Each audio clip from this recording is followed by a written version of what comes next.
Қазақ халқының қордалы ғұрыптары, саналы салт дәстүрлері және сан алуан ырым тиымдары, жол жосындары, әдет ғұрыптары, осылардың барлығы біздің баға жетпес байлығымыз, мол мұрамыз және бай парасатымыз. Ырымға сенуге болады. Ол тәжірибеден және дәстүрден туған өмір мысалдары. Ырым ол адамдарды ескертетін және сақтандыратын белгі. Ырым арқылы рухани және материалдық байлықты жасап, және осы ырымдар оған көмектесетіндер де аз емес. Сондықтан осы ырым тиымдардың ішінде мен бүгін сіздерге балаларға қатысты ырымдарды айтып берейін. Қазақ халқында жаңа туған нәрестені ойбай, мынау семіз екен, мынау сұлу екен, балпанақта екен деп таңырқамаған. Егер байқамай айтып қалса, жерге 3 рет түкірткізеді. Және де ауылдың кексе әйелдері жағыңа жылан жұмыртқаласын, тіліңе тікен қадалсын, тіліңе теріскен шықсын деген сөздерді айтып зекіп тастаған. Ондағысы бұл балаға тіл көз тимесін және көз сұқ қадалмасын, баланың бағы өшпесін деген мағынаны білдіреді. Жаңа туған нәрестенің еңбегін баспайды. Баланың өмірі, бақыты осы еңбегінде деп есептеген қазақ халқы былқылдап тұрған сол еңбекті егеріп басса, баланың миы зақымдалады және баланың өміріне қауіп төніп тұр деп есептейді. Сондықтан баланың еңбегін баспаймыз. Баланың 40-нан шыққаннан кейінгі ит жейдесін далаға тастамайды және біреуге бермейді. Өйткені баланың бақыты осы жейдені киген күннен басталады және баланың бақыты осы жейдеде сақталады деп ырымдаған қазақ халқы жейдені үнемі тығып сақтап жүрген. Және бұрын ата-бабаларымыз дау-дамайға барған кезде және батырларымыз жауға шапқан кезде осы жейдені қойнына алып жүрген. Ондағысы бұл жейде қауіп қатерден сақтайды деген ырымды білдіреді.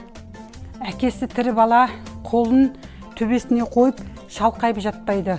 Ондағысы әкесіне наразы, әкесіне өлім тілеп жатыр деп ырымдайды. Кішкене бала тоңқайып екі бұтының астына басын қаратып қараса, онда жолаушы келе жатыр, жол ашылады деп жақсы ырымға бағалаған. Балаға жамау кигізіп, басына айдар тағып қояды. Ондағысы балаға тіл көз тимесін және де көз сұқ қадалмасын деген мағынаны білдіреді.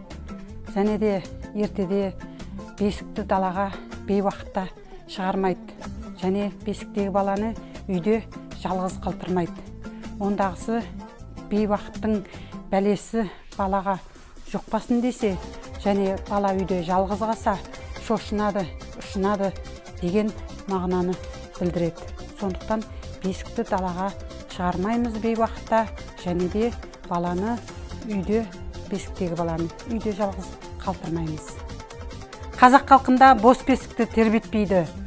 Бос бесікті тек қана баласынан айырылған, есалаң болған, жаман күйде қалған әйелдер ғана зарланып тербетеді. Сондықтан осындай жамандық болмасын деп қазақ халқы бос бесікті тербетпейді. Үйге қыдырып келген баланы құр қол, құр алақан жібермейді. Өйткені баланың көңілі қалмасын деп және баланың ыстық ықыласы үйде қалсын деген ниетпен баланың қолына бір нәрсе ұстатып жіберген. Ал егер бала кейген кепте шығып кетсе, онда бала наразы болды, осы үйдің құты кетеді, төрдегі ырыс кетеді деген мағынада баланы бос құралақан үйден шығармаған. Бұл да қазақ халқымыздың ырым тиымдары. Баланы алыс сапарға аттандырған кезде алдымен той жасап аттандырады. Бұндағысы бала үлкен кісілердің батасын алып, жолы ашық болсын, жолы сәтті сапар болсын деген мағынаны білдіреді. Және де балаларға нанның қоқымын жегізген. Нанның қоқымын жесе бай болады деген ырымға сияды. Жас балаға бұғана ұстатпайды. Бұғана ұстаған бала бой өспей қалады деп ырымдайды. Ал жілікті қыз балаларға ұстатпайды. Егер жілік ұстаса, қыз бала күйеуге шықпай, оң босағада отырып қалады деп ырымдайды. Бала шалқасынан жатып, алаңсыз ұйықтап жатса, онда бұл бала беделді ел жұртқа әйгілі бала болады деп есептесе, ал бүктеліп жатқан бала, онда бала байымшыл болады, жігерсіз, ынжық болып өседі деп ырымдайды. Тілдің үшін жеген бала сүйрелеңдеп көп сөйлей береді деп ырымдаса, ал таңдай жеген бала шешен болады деп ырымдайды. Балаға көз тимесін деп маңдайына қара күйе жағып қояды. Жастың басы ауырса, басыңа бас қосылады деп ырымдайды.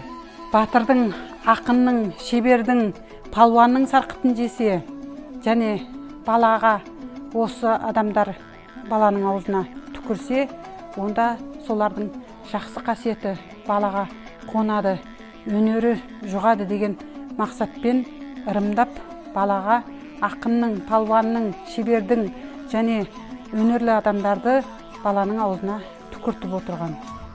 Қаз-қаз тұрып, апыл-тұпыл жүріп келе жатқан баланың тұсауын салтанатты түрде кескен.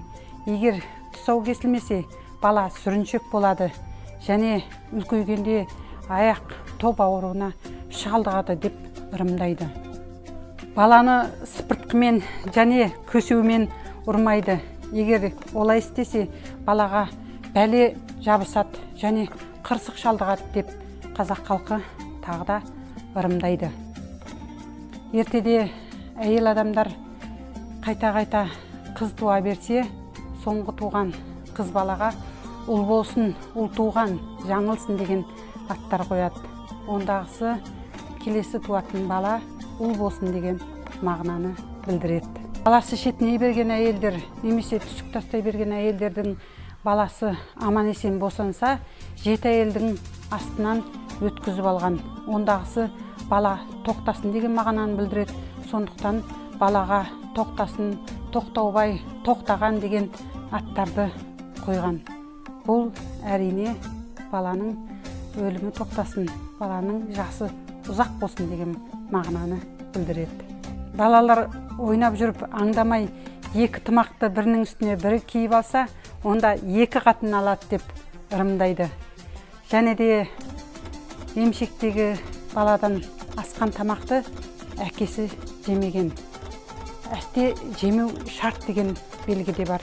Өйткені емшек сүті араласқан тамақты жесе, еркек емшек сүтін емгенмен бірдей деп, онда бала өскеннен кейін тілі азар болады, әкесінің сөзін тыңдамайды, баланың болашағы жақсы болмайды деп ырымдайды. Ырым бұл ата-бабаларымыздың жас ұрпақтарға қалдырған өсиеттерінің көрінісі. Жастарға, адамдарға айтылған ақыл кеңестер және сақтандыру ескертулер. Ырымға сенуімізге болады. Бұл тәжірибеден және мысалдан, дәстүрден өткен өмір мысалдары. Сондықтан біз осы ырым тиымдарға сенуіміз керек. Ырым тиымдарға құрмет тұтуымыз керек. Егер сіздерге осы ырымдар ұнаса, менің YouTube каналыма тіркеліп, лайк басыңыздар. Сіздермен бірге болған мен Бахаргүл Төлеген. Назарларыңызға рахмет.